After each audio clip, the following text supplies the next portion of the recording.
Howdy ASC Dallas, this is Jonathan Brower, your ASC Dallas Branch President. Welcome to the February virtual branch meeting. Thank you for joining us this month. Before we begin the main program, we want to cover a few branch announcements.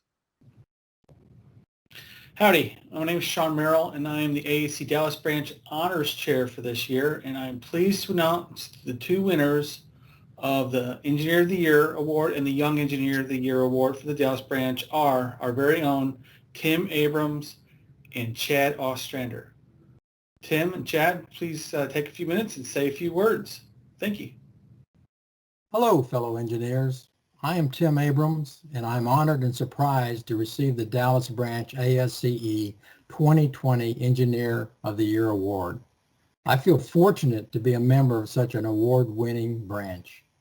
On reflecting on this reward, I've come to realize what success I have had as a geotechnical engineer is due in large part to education provided by Professors Lyman Reese, Roy Olson, and Steve Wright, mentoring from engineers such as Ralph Reese, Barry Grubbs, Ralph Barnes, and ideas borrowed from local geotechnical engineers such as John Bryant, Ron Reed, Sada Nini, and Mark Farrow, to name but a few of the individuals who have helped me pursue my career.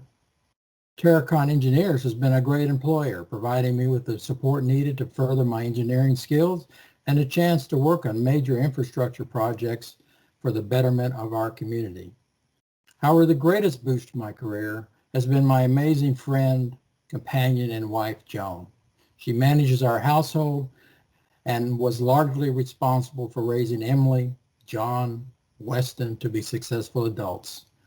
Thanks for the award. I'm honored to receive the Young Engineer of the Year Award.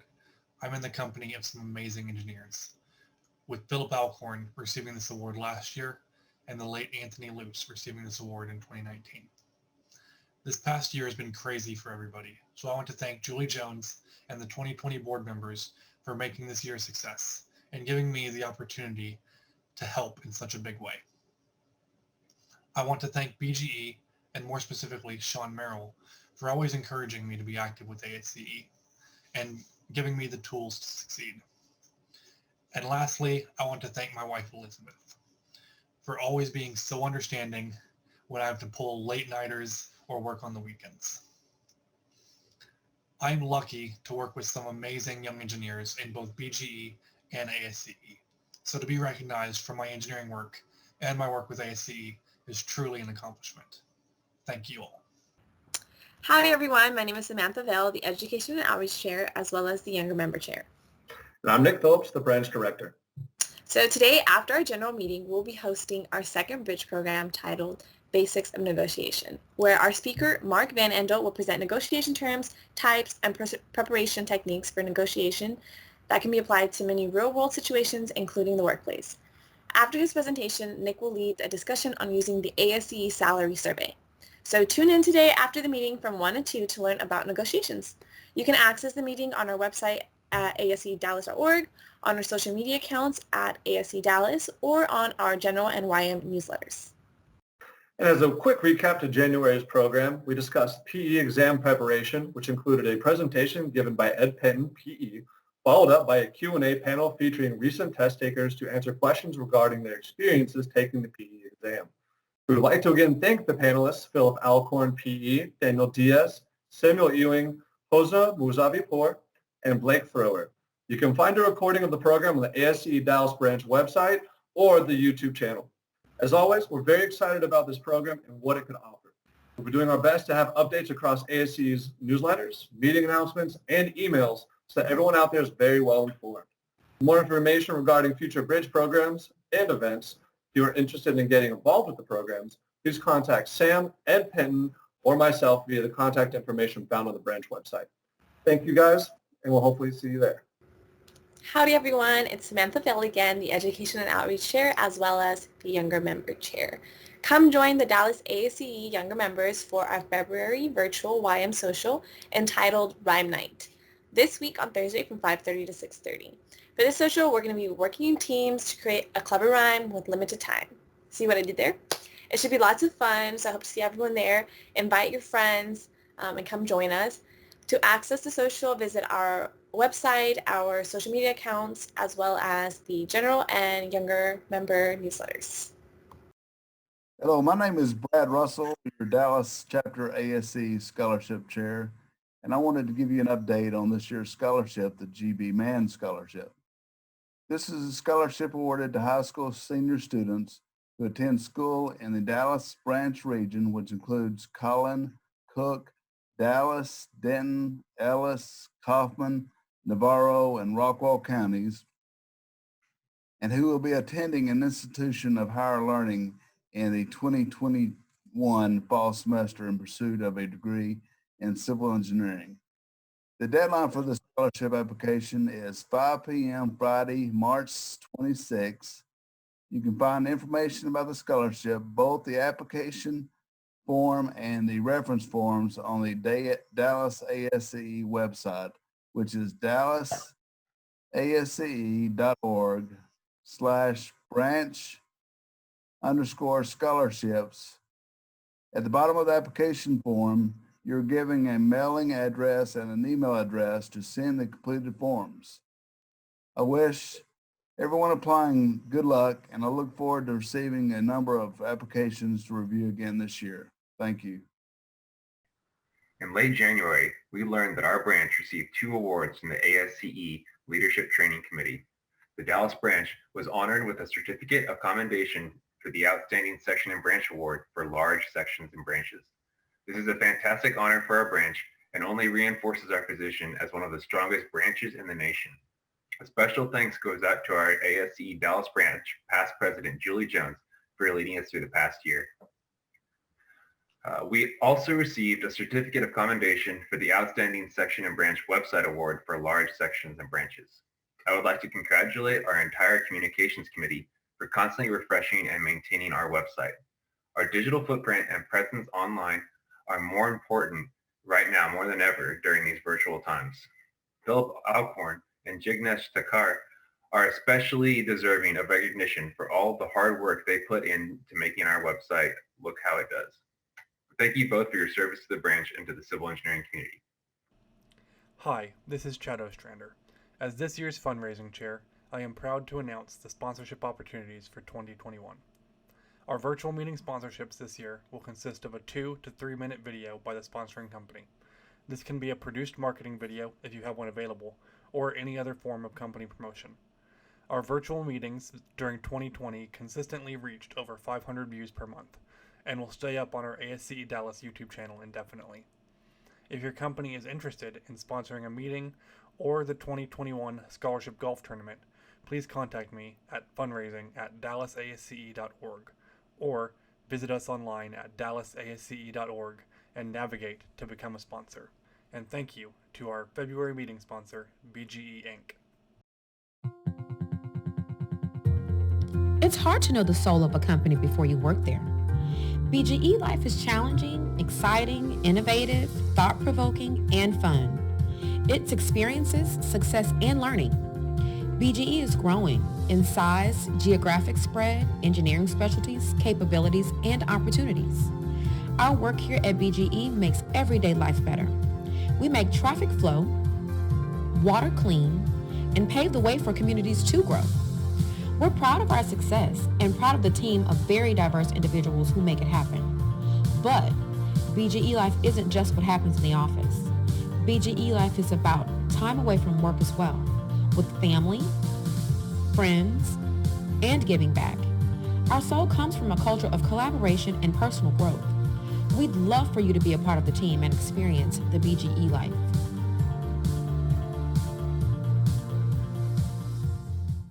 As a reminder, our Dallas branch virtual meetings will continue to be free to watch online via our YouTube channel. However, we are charging a $10 fee for the PDA certificates. The proceeds from the PDA certificates will be split evenly between the ASCE Dallas GB Man Scholarship and a rotating charity or nonprofit. This month, we will be donating to the STEM initiatives of the nonprofit called Communities in Schools Dallas region. This was selected by our Dallas branch members via an online vote. Last month, the Dallas branch donated $612.50 each to the GB Man Scholarship Fund and the DISD STEM department. Thank you to all our members for your generosity and support. You can visit our branch website at www.dallasasce.org or click the link in the video description below to pay for and obtain your PDA certificate. The PDA certificates will be available for purchase until the end of the month. We'll now get started with the main meeting presentation. If you have any questions or comments during the presentation, you can type them into the chat at the right of the presentation video. To introduce our main speaker, I will now pass it off to our ASCE Dallas Branch Programs Chair, Carlos Valderrama. Howdy, everyone. Today we have a very cool update from Travis Campbell with the Texas Department of Transportation on the I-345 feasibility study a lot of us have been asking about. Travis is a graduate from Texas A&M University and began his career with TxDOT as a summer hire, where he worked for 3 consecutive summers in the Lufkin District. He began full-time employment with TxDOT as an engineering training and roadway design at TxDOT Dallas District in June 2010, and later worked in the Collin County area office as a project engineer in construction. In 2015, Travis accepted a position as the H&H Design Section Supervisor. He then became a Project Delivery Office Supervisor for the Dallas District in 2017, where he currently oversees Schematic, PS&E development, and the District H&H section and the local LED program. I'll now pass it on over to Travis Campbell with TxDOT for an I-345 update.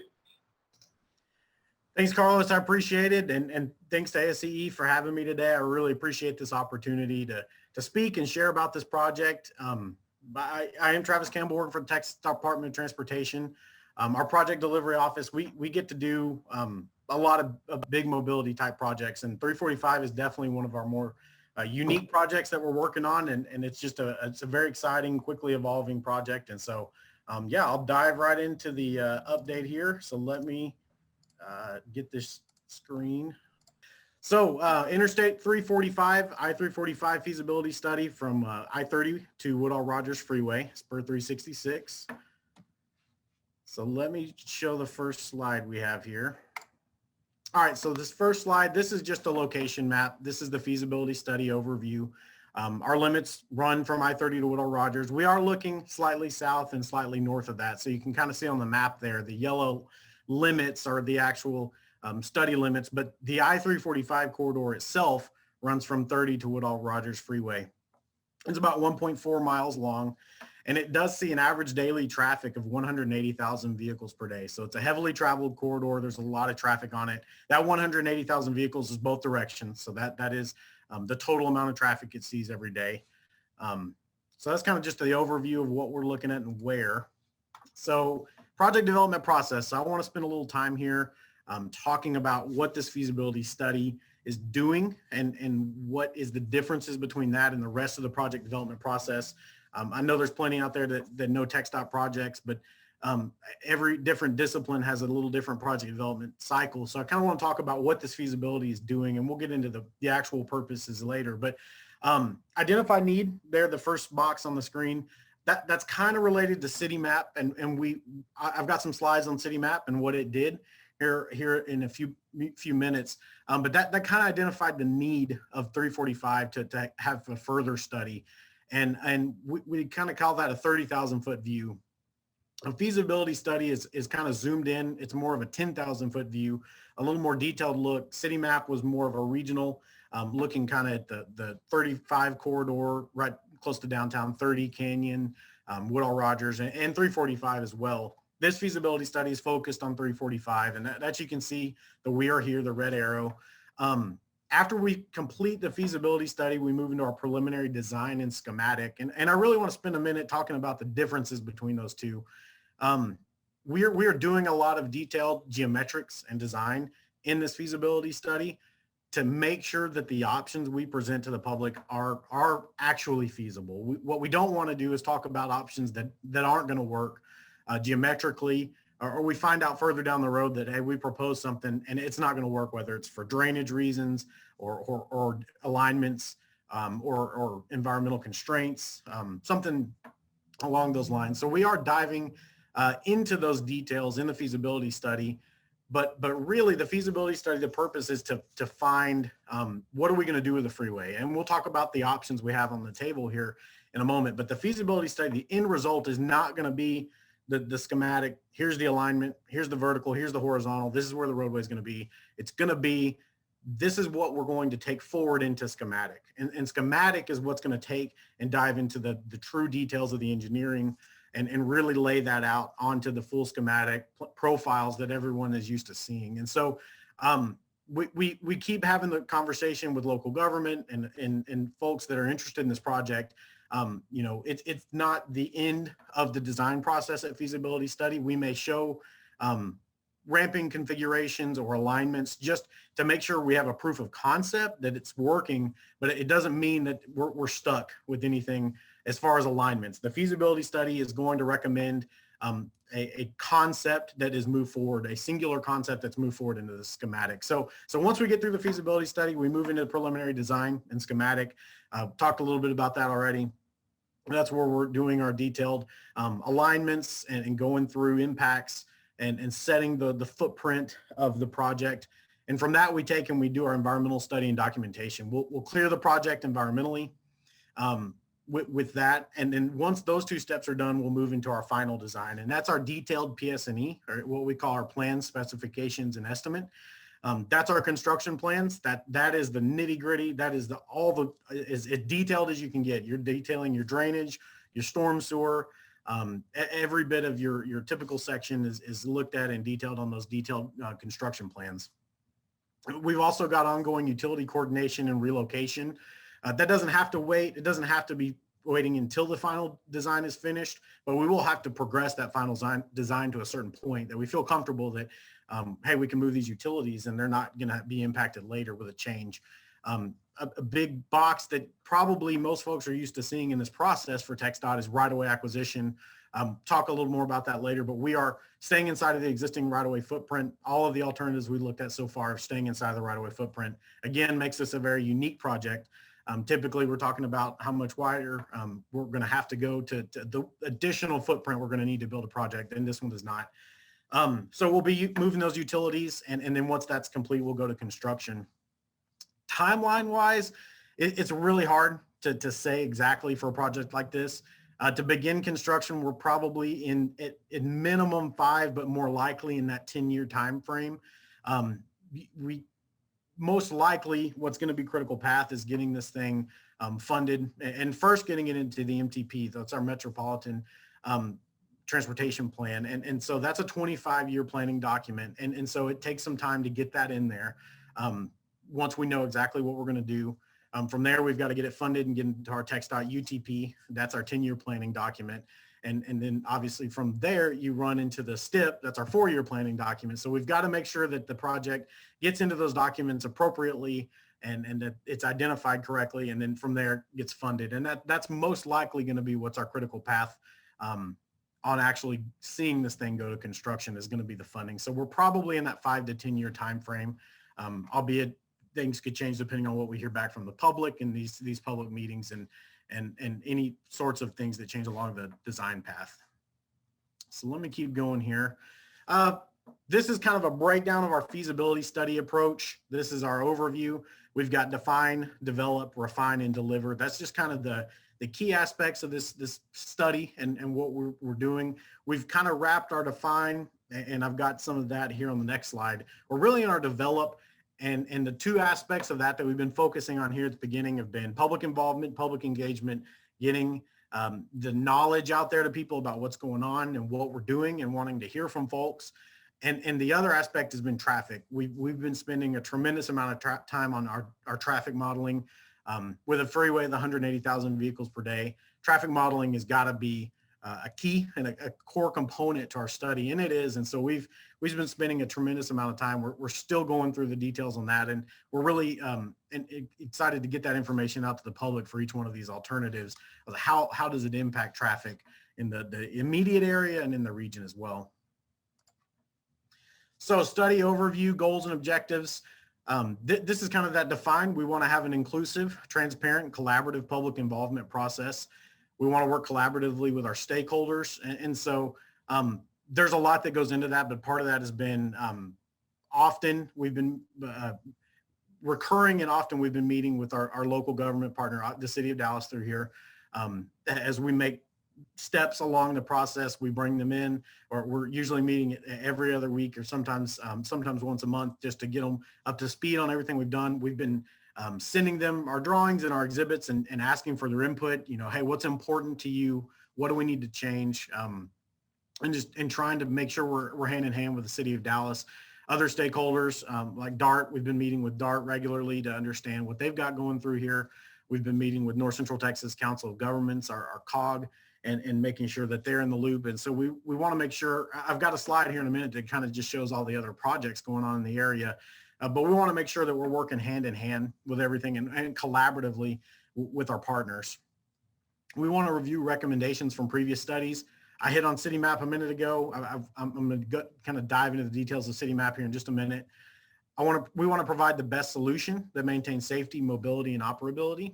We want to incorporate TxDOT and community goals, and we want to work toward the technically preferred alternative. And so finally, that's the key to this feasibility study. It's going to be a technically preferred alternative that's going to recommend what happens to the freeway. Does it stay the way it is? Does it go depressed? Is it removed? And I'll go through those options here in just a moment of what we're currently studying.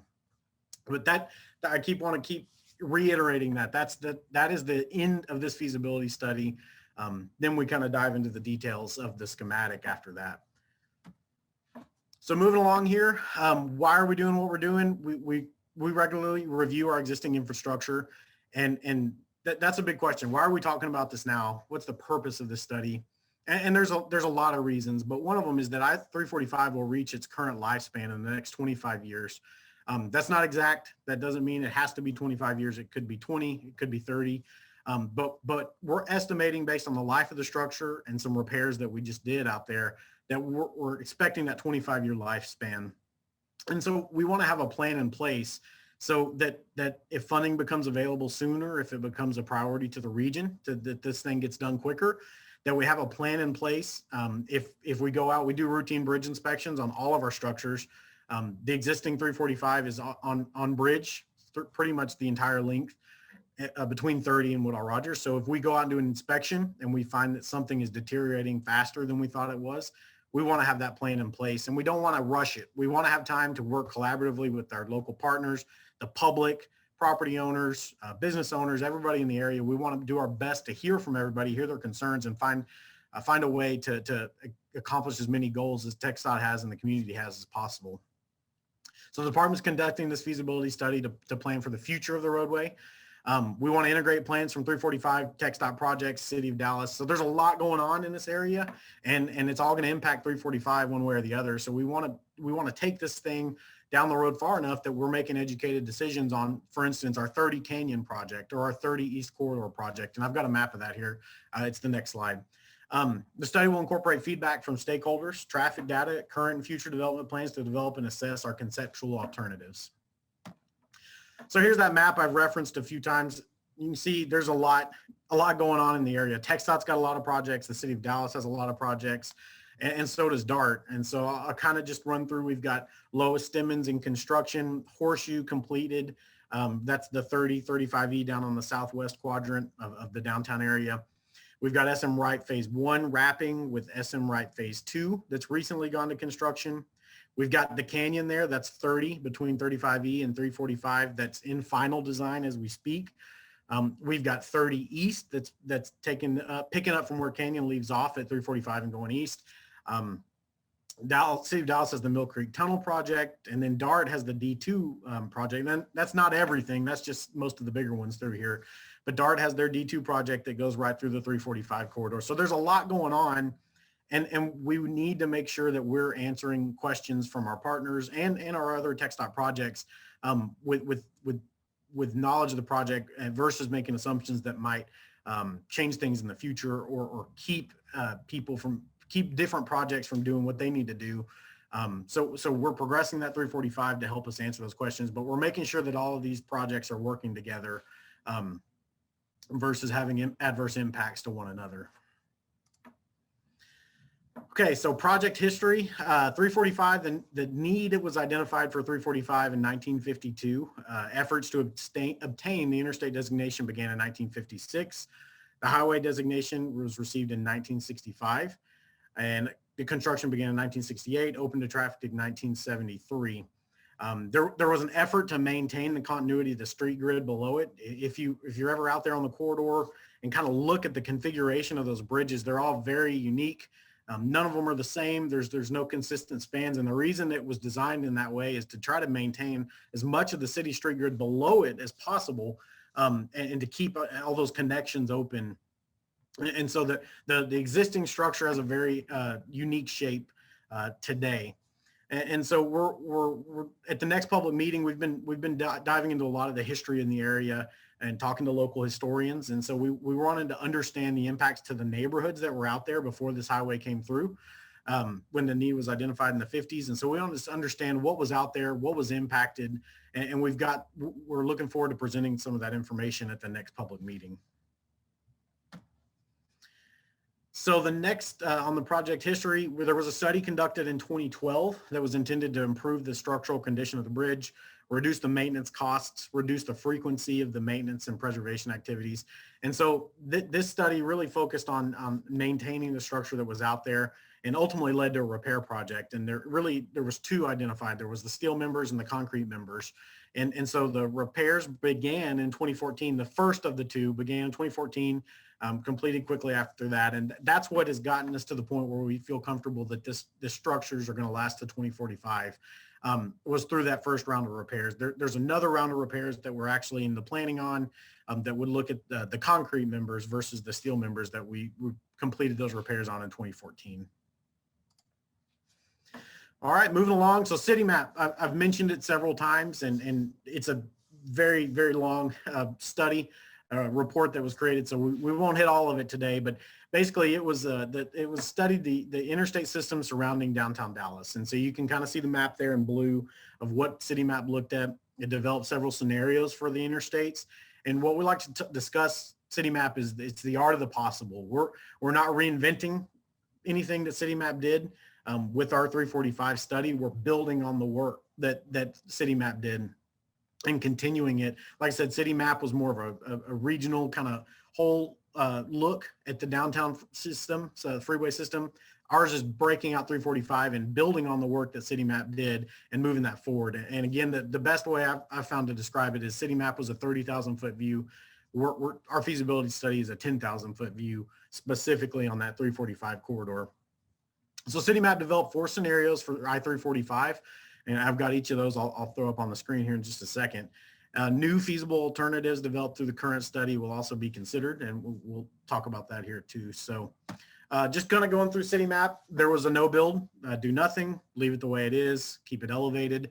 There's kind of an artist rendering of what's out there today. Obviously, since city map created these artist renderings, we've got some new buildings in the area. But this is the no build, do nothing. We've also got a below grade depressed option.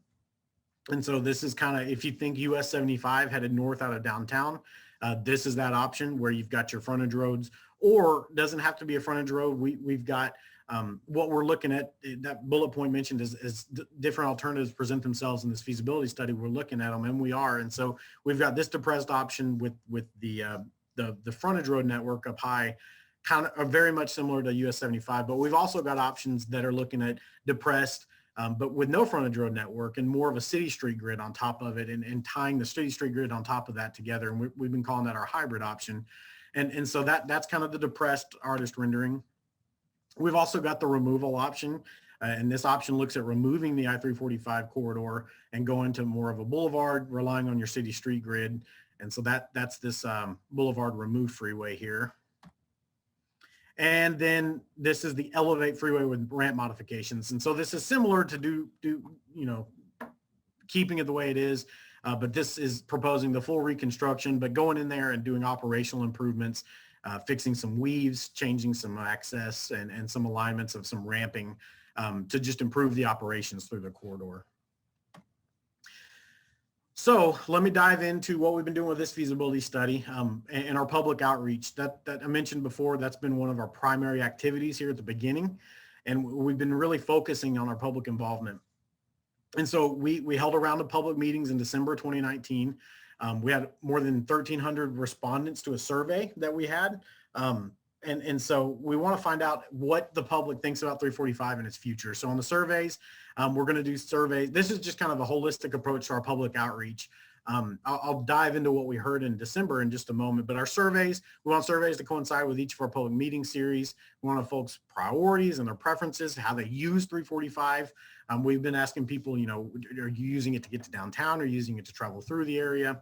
And we want feedback on our proposed concepts. And we didn't present the concepts at the first public meeting. That was more of a awareness campaign as far as getting the word out there that we're doing the project, and we wanted to know what people, again, what their preferences and priorities were. This next public meeting that we're planning, that's when we really want to get these alternatives and these concepts out there that, again, you saw some artist renderings from City Map. We want to show what we've been working on, furthering those alternatives into true you know, check-in design and alignments and impacts to traffic and costs and everything that goes with it.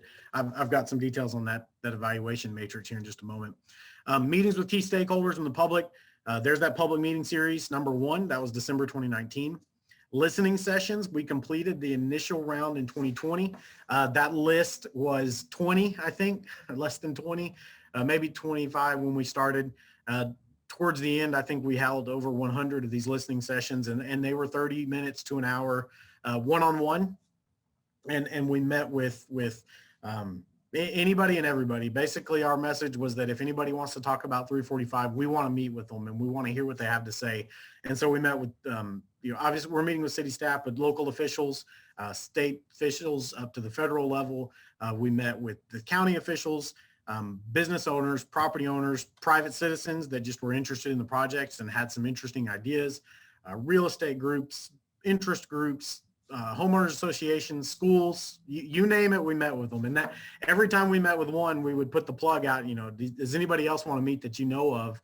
And, you know, please give us their information. And inevitably we'd get 2 or 3 more. Yeah, we definitely know a couple more that want to talk about this job. So our list has grown, and the invite is still out there. So we completed that listening round sessions. We're going to be doing those listening sessions after every public meeting. And so the next public meeting we're hoping to have tentative in the spring 2021, we'll follow with another round of listening sessions just to get that one-on-one time and make sure that, you know, we're hearing all the concerns and the thoughts.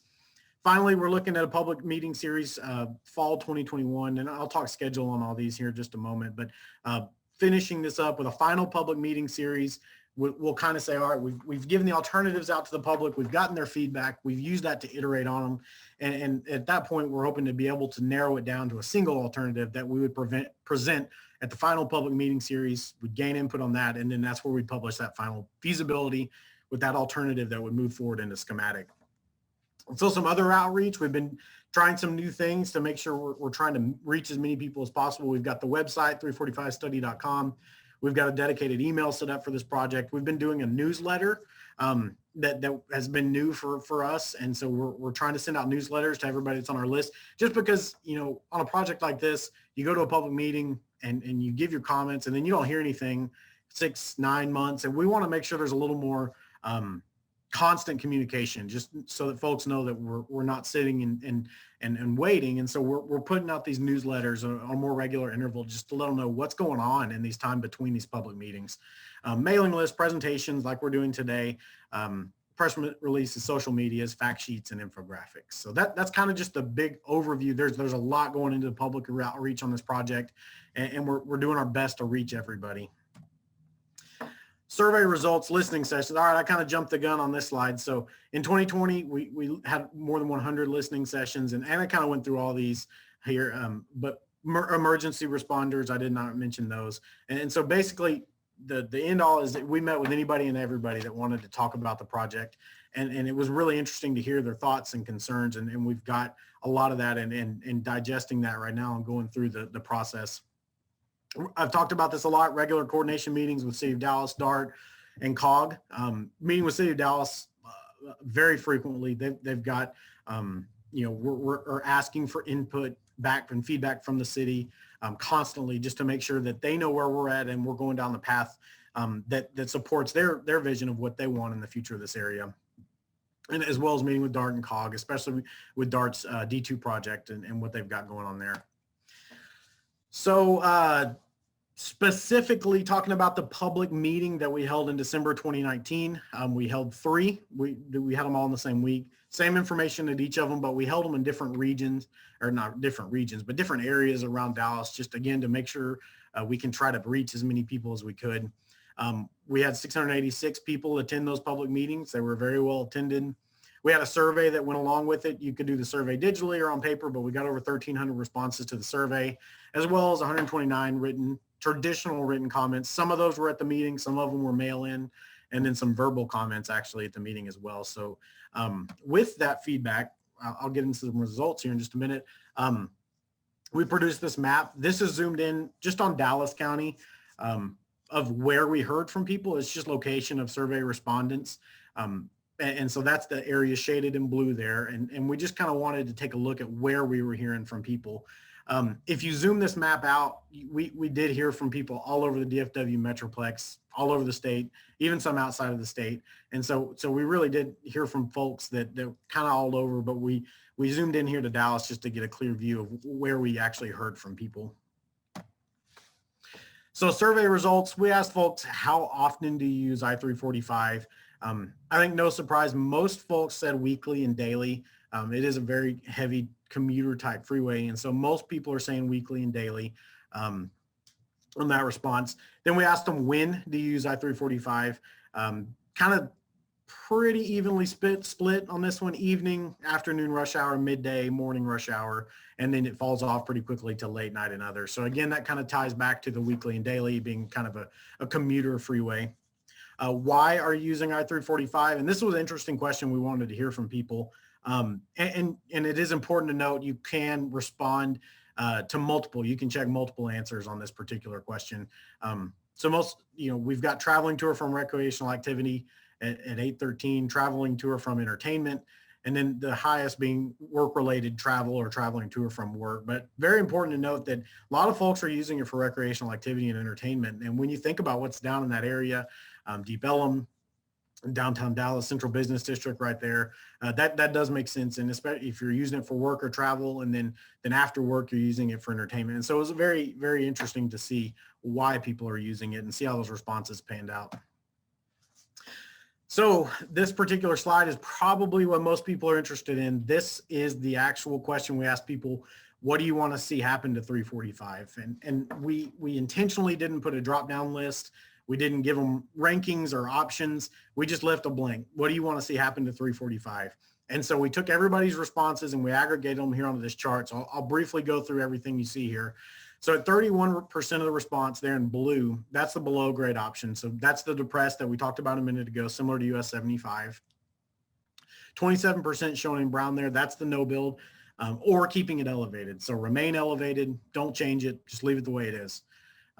Moving around the chart there, 27% shown in black, that's the remove. So that's the folks saying that they support a full removal option of the freeway.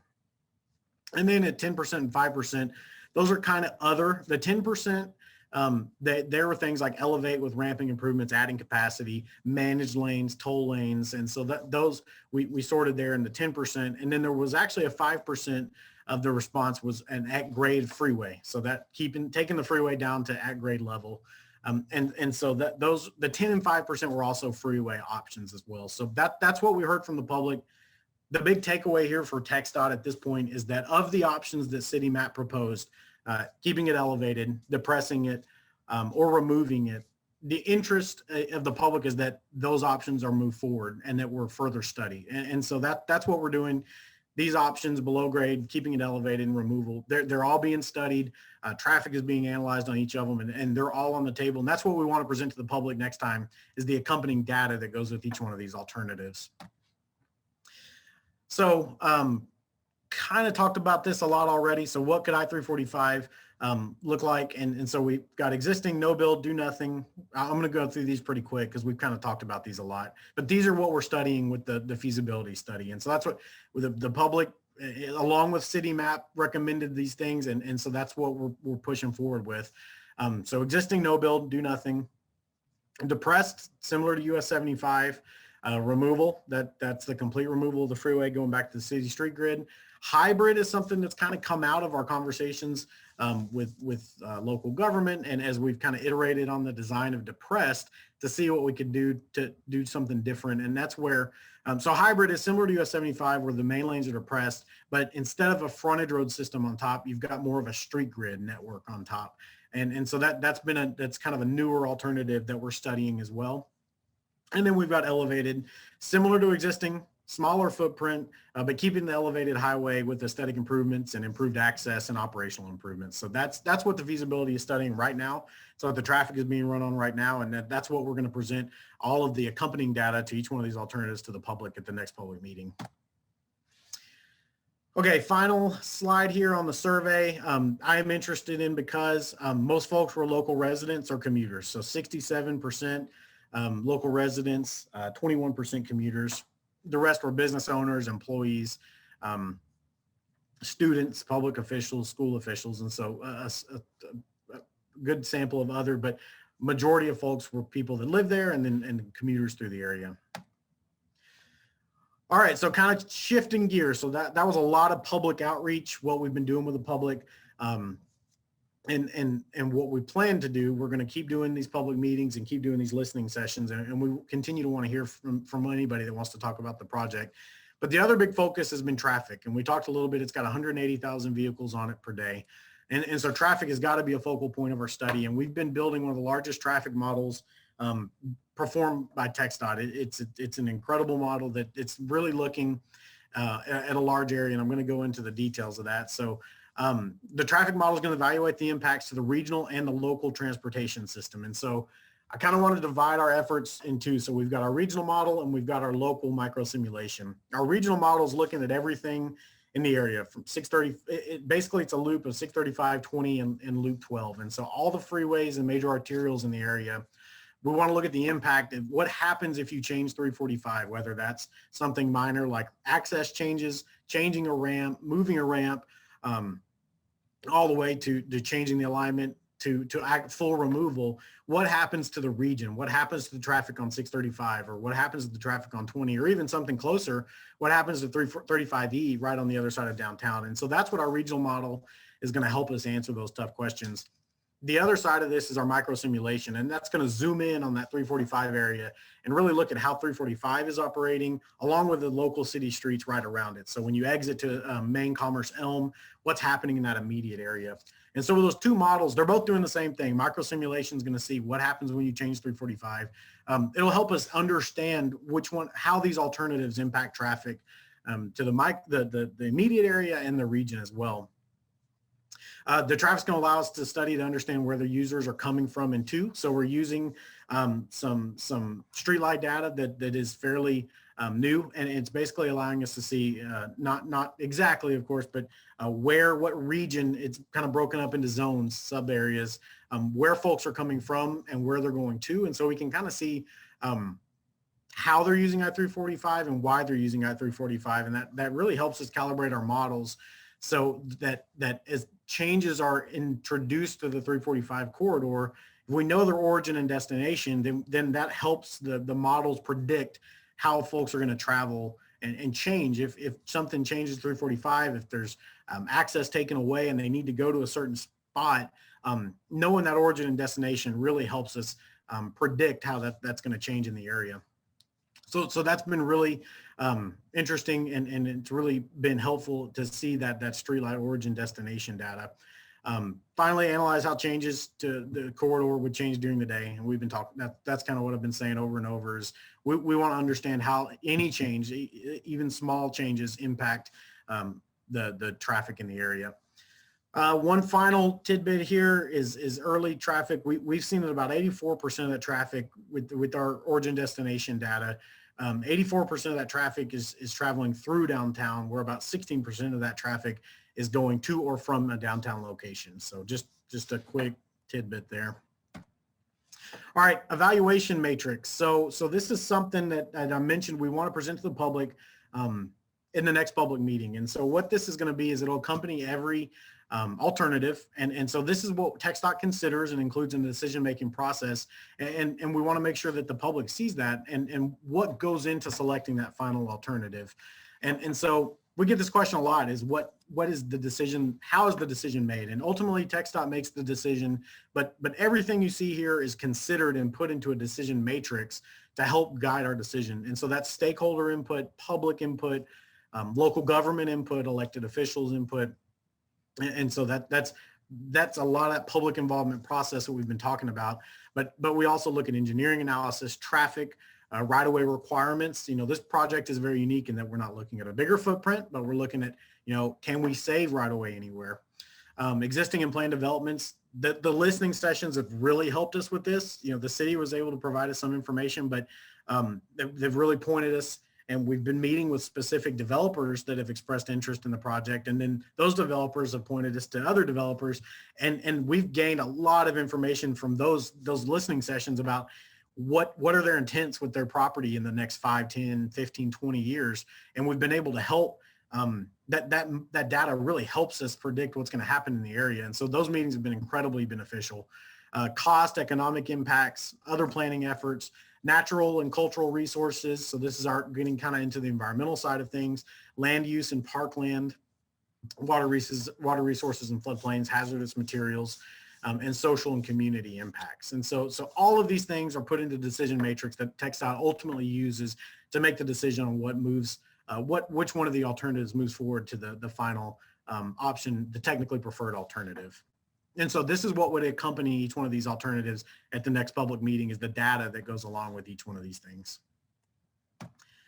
Moving along here, evaluation made. So design team consideration. So these are, it's kind of early to be talking about constructability, but this is something that's always on our mind as TxDOT, is not proposing something that we cannot be built. And so we've been meeting with our construction office here, even at this early of a stage, as well as the TxDOT area office, and just making sure, kind of just chasing down all these things that are eventually going to come to pass in our schematic and detailed plans phase. So we are thinking about constructability this early, even though we're only in feasibility. And some of the things that have come up, we've got a lot of fracture critical bridges. I talked in a little bit in the project history of how unique these structures were in that they kept the city street grid connected underneath, but that resulted in a lot of fracture critical bridges. And so taking those down, keeping traffic on them while we're building the new structures is a challenge.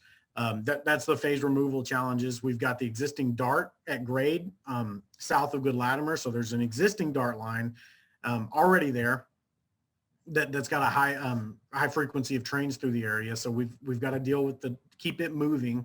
There's the proposed DART D2 line that they're a little further along, and they're through schematic into their EIS environmental process. And so how do we maintain the DART D2 line? Traffic control limits extending on I-30. And so, as we rebuild that 345 interchange, how do we impact 345, and how far does our traffic control extend along I-30 and south of I-30? Existing foundations and potential conflicts for temporary shoring and proposed bridges. So we've been thinking about, it's great to propose a bridge on paper, but we've got to consider there's existing bridges out there and they've got foundations in the ground. And so we've got to avoid the foundations for the bridges that are already out there. With any proposed foundations, whether that's a depressed option that's got walls that we've got to put foundations in, or it's an elevated option. The I-345 I30 Interchange. So again, coordinating our project with the 30 project is to make sure that any of the decisions made in the 345 project don't adversely impact the 30 project. Again, each one of those are kind of a different phase of project development. 345 in feasibility, 30 east corridor, so 30 going east from 345 in the schematic phase, and then you've got 30 to the west of right there, 30 Canyon, that's in PS&E. So each one of them different phases of design, but we've got to make sure that they're all talking and that they're working together. Depressed option, obviously drainage is a big question. How's it going to drain? Can you gravity drain it? Or do we have to have detention? Do we have to have pumps? And so we're looking at all those alternatives. No new right-of-way. We want to do everything we can to make sure we're not acquiring new right-of-way through this corridor. So that's a constraint that impacts the constructability. Yeah, you may be able to build it, but do you have room to build it? Maintaining access during construction. And that's the big one. I know it's just a single line there, but that's huge, right? You've got so much cross street traffic on the city street grid. you've got so much traffic on 345. How do you keep it all moving during construction? And so it is very early on. We don't have answers to all these questions, but they are at the forefront of our mind to make sure that we are considering each one of these as we propose the alternatives. All right, so next steps, kind of back to the beginning. We're evaluating the alternatives. We're looking into the traffic. We're putting those evaluation matrices together, and we want to go back to the public or the next round of public meetings. We want to have an in-person and virtual option, and we're looking at spring 2021. After that, we refine alternatives based on that public input. So we kind of iterate on this whole thing again. We go to the public, we get their input, we do the listening sessions again, we refine those alternatives. We see what the support is for them, and then hopefully we go to a final round of public meetings in the fall with that public input and support, narrow down to a single alternative that we would deliver the final feasibility report in 2022 sometime. Just kind of a big caveat on all this is that I think it comes as no surprise to anybody. We've had a lot of challenges with the pandemic, and with this tentative spring 2021, everything kind of hinges on that. And so we've heard a lot from our listening sessions, our one-on-one listening sessions, that this is too big of a project to just hold a virtual option. And we've been doing some virtual public engagement, but TxDOT is dedicated to having an in-person option or in-person public engagement option. We're exploring a lot of ideas of what that could look like, and we want to make sure it's as safe as possible for everybody before we pull the trigger on something like that. And so that schedule is very much dependent on when we have this public meeting in the spring. And so I just kind of want to put the big asterisk out there. I don't think it will come as a surprise to anybody for how that schedule could be impacted by that. But we've heard from a lot of partners, a lot of individuals that, hey, you can't just rely on virtual. You've got to have an in-person component. We hear that, and we want to make sure we're accommodating to everybody. But I can say there will be a virtual option for those that don't feel comfortable to come in person. I've kind of hit most of this already, but we'll have a variety of virtual and physical exhibits in a safe, socially distant environment to guide through the study. They'll be informative to those that are new and those that are coming back for a refresher. So study overview, survey results from last time, but we also want to present the traffic and the alternatives and the evaluation matrix. So kind of talked about that a lot already, but there's just a kind of quick summary of what we're planning to present at this next public meeting. And with that, I think that is it for me, and I'd like to open it up for any questions or comments.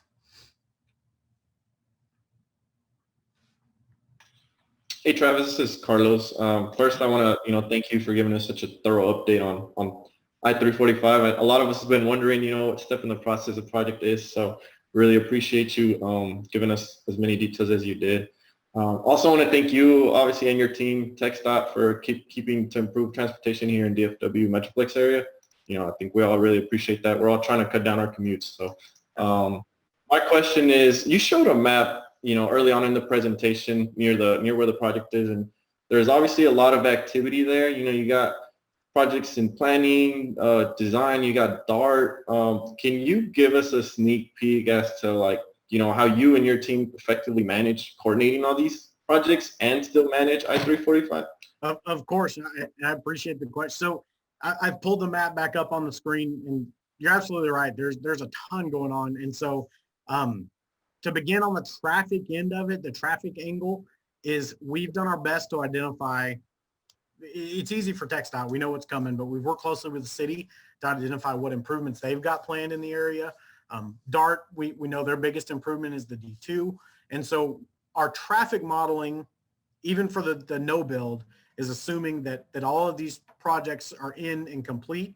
And so we're kind of looking at funding and when they're going to construction. And so our traffic modeling is so when the no build goes in, it's assuming that these are done, and that way we can compare apples to apples. And so our traffic is, Canyon's going to be in place, SM Wright's going to be in place. So these jobs that are under construction are going to be in place. So that way we can compare our traffic apples to apples. So that's on the traffic end of it. Now, you're absolutely right. The more complicated end of it is coordinating the actual projects. And so for the TxDOT projects, I'm the project manager for 345. For some of these projects, their project managers work for me here in the project delivery office. Some of them are different offices, but we're all attending each other's meetings and coordination meetings. Some projects have the same consultants and some don't. But the key is that we're sharing all of our design files.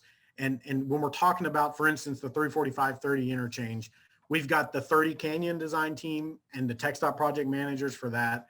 And we've got the 30 East Corridor design team and the TxDOT project managers for that.